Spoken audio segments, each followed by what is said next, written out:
Hey, what is going on, guys? ShadyWag's back, and you know, I started thinking about how many times someone has killed me in a capture match while they were using Whiskey Foxtrot, and if I had no fingers or toes, I could still count the number.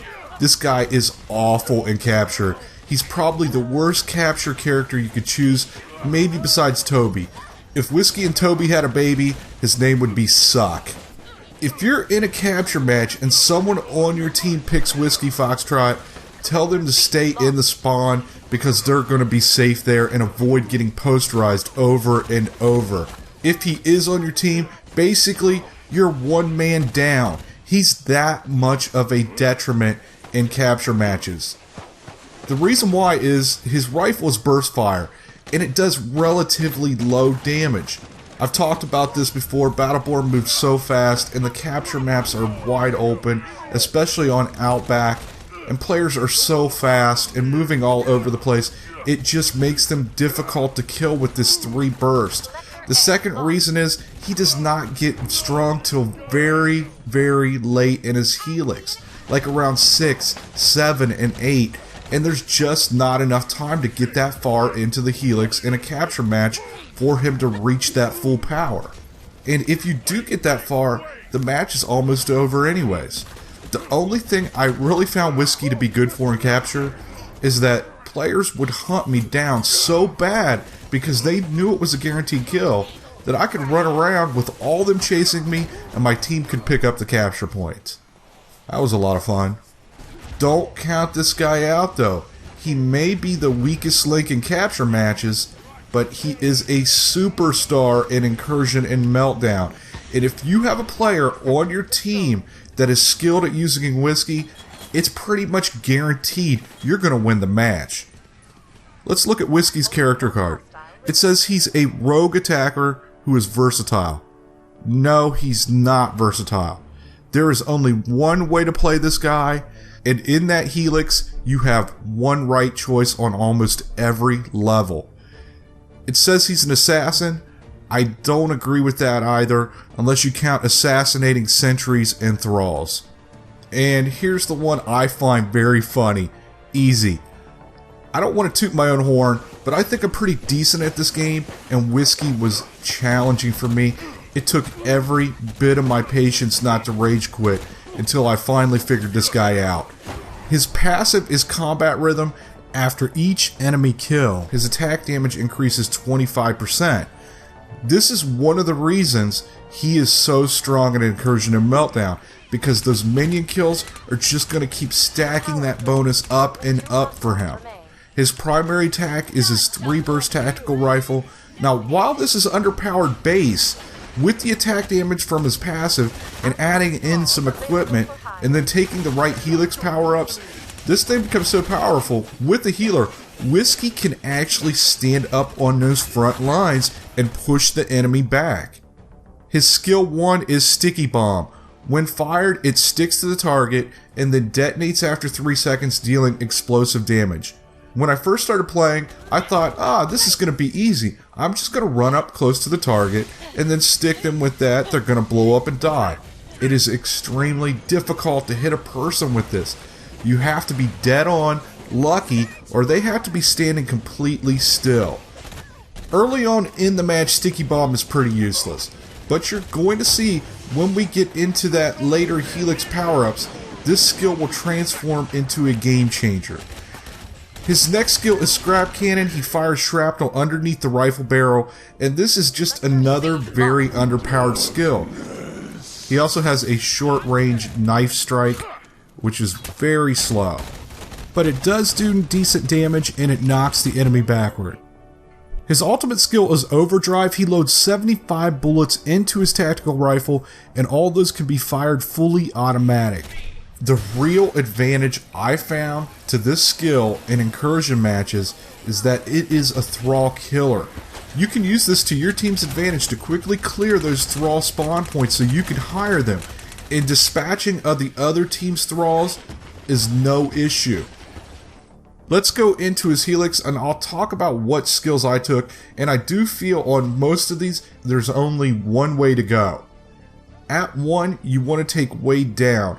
When enemies are hit with the sticky, they will be slowed, and this is going to come into play much later.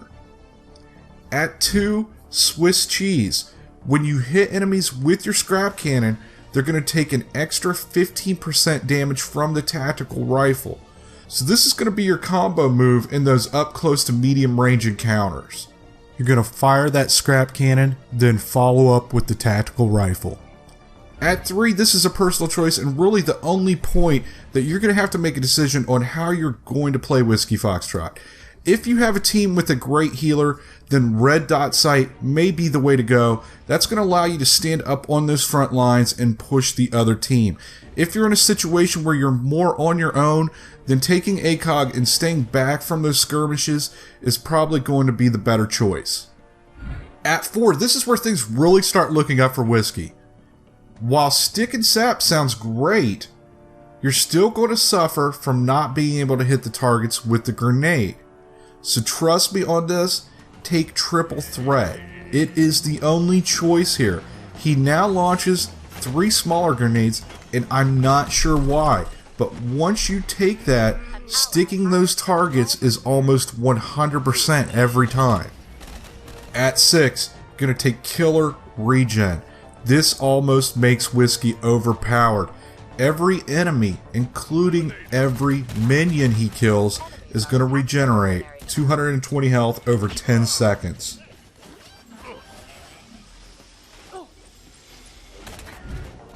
At 7, this is when it's match overtime. Napalm. As good as Oscar Mike's incendiary grenade is, this is better. It covers more area. This is going to get you kills. It's going to push that other team back.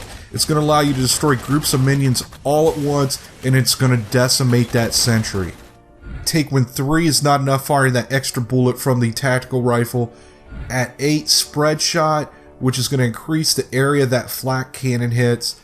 At 9, this is a big one, Swift Stickies. This reduces the cooldown on that devastating napalm sticky by 25%.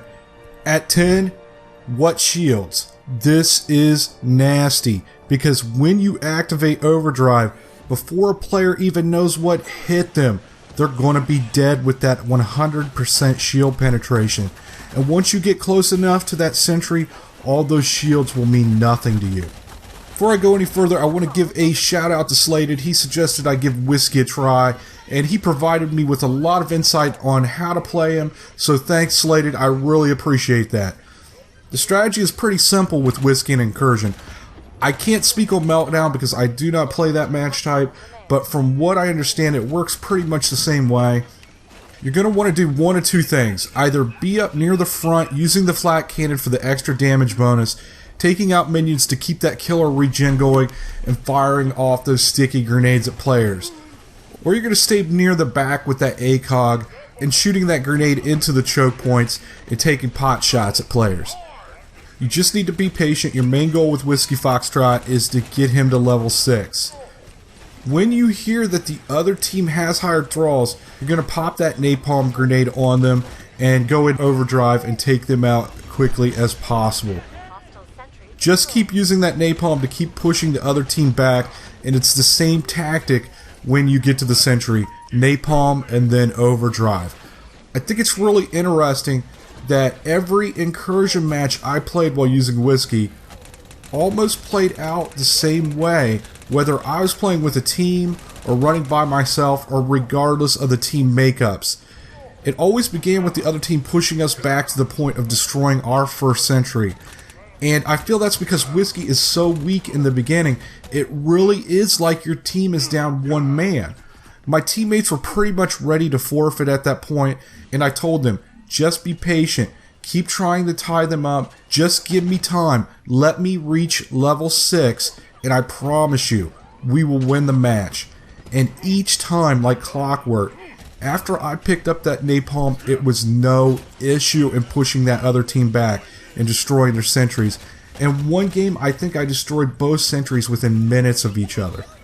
So in conclusion, I feel like Whiskey is a very weak capture player and a very, very strong late game incursion player. Maybe the strongest late game incursion player there is. I hope you guys found this video useful, and if you did, I really would appreciate it if you'd take the time to give me a thumbs up. Until next time, later.